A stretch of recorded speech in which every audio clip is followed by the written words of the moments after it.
याओ क्लैन के अंदर होने वाला है सबसे बड़ी पिल रिफाइनिंग कंपटीशन एंड एसआर की सबसे बड़ी मेडिकल सेरेमनी कंपटीशन, जिसमें जियान को मिलने वाला है best alchemist of all time का टाइटल, वो भी मास्टर याओ लाओ के क्लैन के अंदर, क्योंकि जियान रिफाइन करने वाला है टियर 9 के मिस्टीरियस पिल को, जिसमें हॉल ऑफ सोल भी पार्टिसिपेट करने वाला है। और जहां पर हॉल ऑफ सोल मौजूद हो वहां कोई गड़बड़ी ना हो, ये कैसे पॉसिबल है? और इस बार हॉल ऑफ सोल जो करने जा रहा है वो बहुत ही खतरनाक है। इसके बारे में तो आप लोगों को इस वीडियो में ही पता चलेगा। तो चलो शुरू करते हैं इस नोवेल एक्सप्लेनेशन वीडियो को। तो गाइस, हमारा लौंडा मास्टर याओ लाओ के साथ याओ क्लैन आ जाता है, जहां पर याओ क्लैन का एक बंदा जिसका नाम याओ वांगी होता है, वह जियान के ऊपर अटैक करने की कोशिश करता है। तो जियान उसका अच्छे से बैंड बजा देता है। इसके बाद एल्डर वन हुओ जियान और मास्टर को लेकर याओ क्लैन के चीफ याओ डेन के पास आ जाते हैं, जहां जियान को पता चलता है अगर मास्टर अपने पेरेंट्स के नाम को वापस से याओ क्लैन के टैबलेट पर लिखना चाहते हैं तो उनको याओ क्लैन के नियमों को फॉलो करते हुए मेडिकल सेरेमनी को जीतना होगा। तो जियाओ यान डिसाइड करता है वह मास्टर की तरफ से मेडिसिन सेरेमनी में पार्टिसिपेट करेगा। इसके बाद याओ क्लैन के चीफ ने मेडिकल सेरेमनी को शुरू कर दिया था, जिसमें सबसे पहले पार्टिसिपेट करने के लिए एल्डर वन हुओ आ जाते हैं। लेकिन तभी वहां पर एक ओल्ड मैन आ जाते हैं और हंसते हुए बोलते हैं, ओल्ड मैन याओ डेन, तुम्हें खुद पर इतना ज्यादा विश्वास है कि तुम सिर्फ अपने सबॉर्डिनेट को ही इस मेडिकल सेरेमनी में पार्टिसिपेट करने के लिए भेज रहे हो? कहीं ऐसा ना हो कि हारने के बाद तुम रोने लगो। जिसे देख वहां पर मौजूद एल्केमिस्ट बोल रहे थे, ये तो ओल्ड मैन शेन नोंग है, ये तो अभी भी जिंदा है। तो वही मास्टर याओ लाओ जियान को बताते हैं, एल्डर शेन एल्केमिस्ट की दुनिया में बहुत सीनियर एल्केमिस्ट है, जिनको पावर बिल्कुल पसंद नहीं और उनको पिल्स को रिफाइन करना बहुत पसंद है। उनके सामने तो मैं भी कुछ नहीं हूँ। वह इतने सालों में कभी भी किसी के सामने नहीं आए और उनका आज इस तरह से यहाँ पर आना किसी सरप्राइज से कम नहीं। जहाँ दूसरी तरफ याओ क्लैन के चीफ बोल रहे थे, ओल्ड मैन चिंता मत करो, अगर सच में किसी के पास इतनी ज्यादा एबिलिटी है कि वह मेरे याओ क्लैन से सबसे बेस्ट अल्केमिस्ट होने का टाइटल ले ले, तो जाहिर सी बात है मेरे क्लैन को भी इससे कोई प्रॉब्लम नहीं होगी। तो एल्डर शेन हंसते हुए बोलते हैं, बहुत बढ़िया। जहाँ तभी हॉल ऑफ सोल का एक बंदा आ जाता है जिसका नाम होनजूजी होता है और वो बोलता है, मैं भी इस दुई की कॉन्टिनेंट में सबसे बेस्ट अल्केमिस्ट बनने में थोड़ा इंटरेस्टेड हूँ। जिसे देख जियाओ यान बोलता है, मास्टर ये तो वही है जिसने पिल टावर के एंसेस्टर को सीरियसली इंजर्ड कर दिया था और वहां से भाग गया था, जिसके साथ ही ये पिल टावर के एंसेस्टर का स्टूडेंट भी है। तो मास्टर बोलते हैं, हाँ तुमने बिल्कुल सही कहा। जिसको देखकर वहां पर मौजूद एल्केमिस्ट बोलने लगे हैं। हॉल ऑफ सोल हर जगह से अल्केमिस्ट को टारगेट करके उनको पकड़ता है और उनके सोल को अपने लिए यूज करता है। हॉल ऑफ सोल से कोई भी इस मेडिकल सेरेमनी में पार्टिसिपेट करने के वर्दी नहीं है। जिसको सुनकर हुंजूजी बोलता है, मेडिकल सेरेमनी कहता है कि उसमें कोई भी अल्केमिस्ट पार्टिसिपेट कर सकता है, सभी का उसमें स्वागत है। पर अभी तुम सभी लोग अपने बातों से पीछे हट रहे हो। कहीं याओ क्लैन के चीफ को इस बात का डर तो नहीं कि मैं इस मेडिकल सेरेमनी को जीत जाऊंगा और फिर मुझे इस की कॉन्टिनेंट का सबसे बेस्ट अल्केमिस्ट माना जाएगा? तो याओ क्लैन के चीफ बोलते हैं, हुंजूजी तुम्हें उनको उकसाने की जरूरत नहीं। कोई भी जब तक वह याओ क्लैन के नियमों को फॉलो करता है मेडिकल सेरेमनी में पार्टिसिपेट कर सकता है, लेकिन फिर अगर किसी ने गड़बड़ी करने के बारे में सोचा भी तो उसका अंजाम बिल्कुल भी अच्छा नहीं होगा। जिस पर हुंजूजी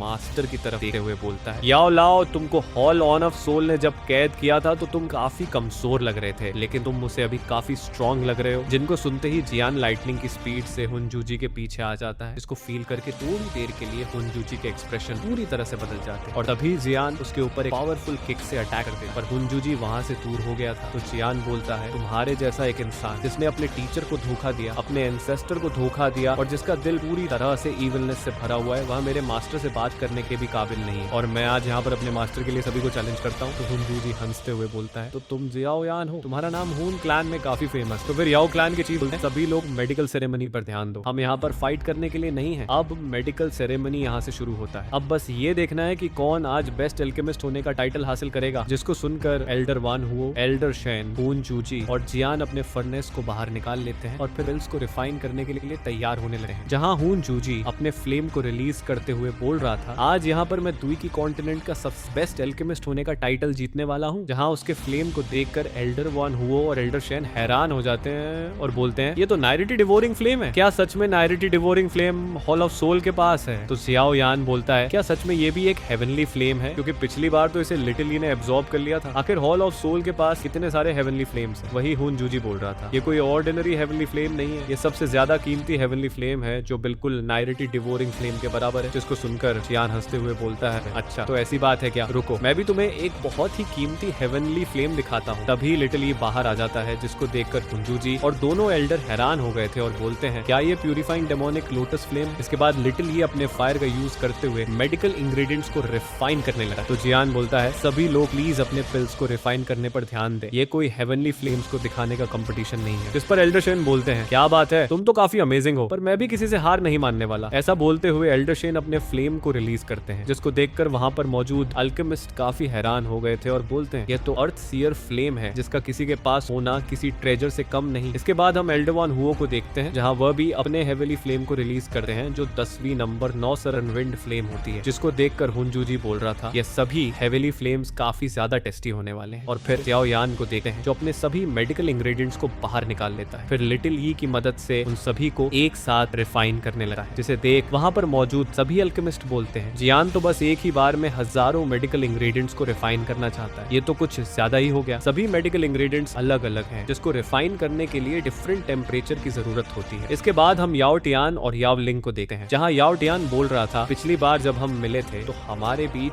ज्यादा डिफरेंस नहीं था, पर जियान अभी एल्डर वान हुओ के साथ कंपटीशन कर रहा है। तो याओ लिंग बोलती है, ब्रदर याओ टियान, आपकी पिल रिफाइन एबिलिटी भी किसी से कम नहीं। आपने रूकी कंपटीशन में न सिर्फ टियर 9 के पिल को रिफाइन किया, बल्कि 9 कलर के पिल लाइटनिंग को भी अट्रैक्ट किया। इस पर याओ क्लेम की वे डिसेबल, जो कि जियान से पहले भी मिल चुकी थी, वो बोलती है, अभी हम जियान के टैलेंट की बराबरी नहीं कर सकते। एल्डर ने एक बार कहा था, मेरी सोल ऑर्डिनरी लोगों से काफी अलग है, अगर फ्यूचर में मुझे अच्छी अपॉर्चुनिटी मिली तो मैं अपने सोल को लेजेंडरी डी स्टेज पर ब्रेक थ्रू कर सकती हूँ, लेकिन जियाओ यान का सोल ऑलरेडी मुझसे बहुत ज्यादा पावरफुल हो चुका है। उसने अपने सोल को परफेक्ट हेवनली स्टेज पर ब्रेक थ्रू कर लिया है। उसके और हमारे बीच पावर का गैप जमीन और आसमान से भी ज्यादा हो चुका है, जिनको हमारे लिए कैच कर पाना काफी मुश्किल है। जहाँ तभी याओ क्लान के चीफ बोलने लगे हैं, आसमान में हवा काफी अलग लग रही है। तो मास्टर बोलते हैं, ऐसा उस हुनजूजी की वजह से हुआ है। इसके बाद हम हुनजूजी को देखते हैं, जो सभी चीजों से एनर्जी को एब्सॉर्ब करके अपने फर्नेस में ट्रांसफर करने लगा है, जिसे देख बाकी सभी अल्केमिस्ट बोलते हैं, वो पिल को रिफाइन करने के लिए नेचुरल एनर्जी को एब्सॉर्ब कर रहा है। इस टेक्निक को देखकर ऐसा लगता है जैसे वह टियर 9 के मिस्टीरियस पिल को रिफाइन करने की कोशिश कर रहा है। तो वही एल्डर वान हुओ और एल्डर शेन बोलते हैं, चलो साथ में ट्राई करते हैं और देखते हैं कौन जीतने वाला है। तो जियान बोलता है, क्यों नहीं एल्डर, मैं भी आप सबके साथ। जहाँ सभी काफी हैरान थे, क्योंकि जियान और 3 लोग एक साथ टियर 9 के मिस्टीरियस पिल को रिफाइन कर रहे थे। जहाँ तभी वहां पर मौजूद सभी लोगों की बॉडी और नेचर से एनर्जी बाहर निकल कर जाने लगी, और वहां पर मौजूद अल्केमिस्ट के मेडिकल इंग्रेडिएंट्स भी जियाओ यान और सभी अल्केमिस्ट की तरफ जाने लगे। और ऐसा इसलिए हो रहा था क्योंकि जियाओ यान और बाकी एल्डर टियर 9 के मिस्टीरियस पिल को रिफाइन कर रहे थे। और फिर हम 3 दिनों बाद का सीन देखते हैं, जहाँ सभी लोग पिल रिफाइन कर रहे थे, जिसकी वजह से 10,000 मील के अंदर मौजूद एनर्जी उन मिस्टीरियस पिल के द्वारा एब्सॉर्ब हो रही थी। और फिर हम हुनजूजी को देखते हैं, जो हंस रहा था। और फिर वह नायरिटी डिवोरिंग फ्लेम का यूज करके एल्डर शेन, एल्डर वान हुओ और जियान के पिल की एनर्जी को एब्सॉर्ब करने लगा। तो एल्डर शेन एंड एल्डर वान हुआ बोलते हैं, हुनजूजी तुम हमारे मेहनत को इस तरह से खराब नहीं कर सकते। जिस पर हुनजूजी हंसने लगा, पर तभी लिटिली नायरिटी डिवोरिंग फ्लेम की पावर को एब्सॉर्ब करने लगा है, जिसको फिर लिटिली रिफाइन करके जियान की तरफ थ्रो कर देता है। तो जियाओ यान बोलता है, मैं तुम्हारे हेवनली फ्लेम को ले रहा हूँ, इसके लिए थैंक यू। इसे सुनकर हुनजूजी गुस्सा करते हुए बोलता है, जियाओ यान आखिर तुम्हारी इतनी हिम्मत कैसे हुई। तभी लिटिल हुनजूजी के पिल को लेकर जियाओ यान की तरफ जाने लगा है, जिसे देख हुनजूजी हैरान हो जाता है, जिसको देख एल्डर शेन, जियान और एल्डर वान हुओ भी हैरान हो जाते हैं। जहाँ तभी लिटिल हुनजूजी के पिल को लेकर जियाओ यान के पास आ गया था। तो जियाओ यान बोलता है, लिटिल शायद मुझे इसकी जरूरत नहीं थी। तो फिर हुनजूजी जियाओ यान पर अटैक कर देता है और बोलता है, जियाओ यान ऐसा करने के लिए मैं तुम्हें नहीं छोड़ूंगा। तो एल्डर शेन अटैक करके बोलते हैं, अब जबकि तुमने मेरे पिल एनर्जी को एब्सॉर्ब कर लिया है, तो मैं चाहता हूँ कि तुम कुछ और मेरे एनर्जी को फील करो। जिस पर हुनजूजी बोलता है, ओल्ड मैन आखिर तुम हमारे मैटर में इंटरफेयर कैसे कर सकते हो। जहाँ तभी एल्डर वान हुओ भी अटैक कर देते हैं हुनजूजी के ऊपर और बोलते हैं, मैं भी तुम्हारे साथ हूँ। तो हुनजूजी बोलता है, वान हुओ क्या तुम भी हुन क्लैन के साथ दुश्मनी करना चाहते हो। जिसको सुनकर एल्डर वान हुओ बोलते हैं, मेरे साथ कई लोगों का सपोर्ट है, इसीलिए मुझे हुन क्लैन का कोई भी डर नहीं। तो हुनजूजी गुस्सा करते हुए बोलता है, तुम बस खुद की एबिलिटी को कुछ ज्यादा ही समझ रहे हो और कुछ नहीं। जहाँ दूसरी तरफ जियान बोल रहा था, मुझे जल्दी करना होगा, दोनों एल्डर्स मेरे लिए हुनजूजी को रोक रहे हैं, मुझे सबसे पहले हुनजूजी के पिल से एनर्जी को रिफाइन करके बाहर निकालना होगा। और फिर जियाओ यान लिटिल को हुनजूजी के पिल को एब्सॉर्ब करने के लिए बोल देता है। तो लिटिल उसको खा लेता है, जिससे लिटिल काफी बड़ा हो चुका था। और इसी के साथ ही मेडिकल सेरेमनी कंपटीशन का ये पार्ट यहीं पर एंड हो जाता है। नेक्स्ट पार्ट में जियान रिफाइन करने वाला है टियर 9 के मिस्टीरियस पिल को, जिसके बाद एंट्री होने वाली है असली नायरिटी रिबोरिंग फ्लेम की। इसके बाद जो होने वाला है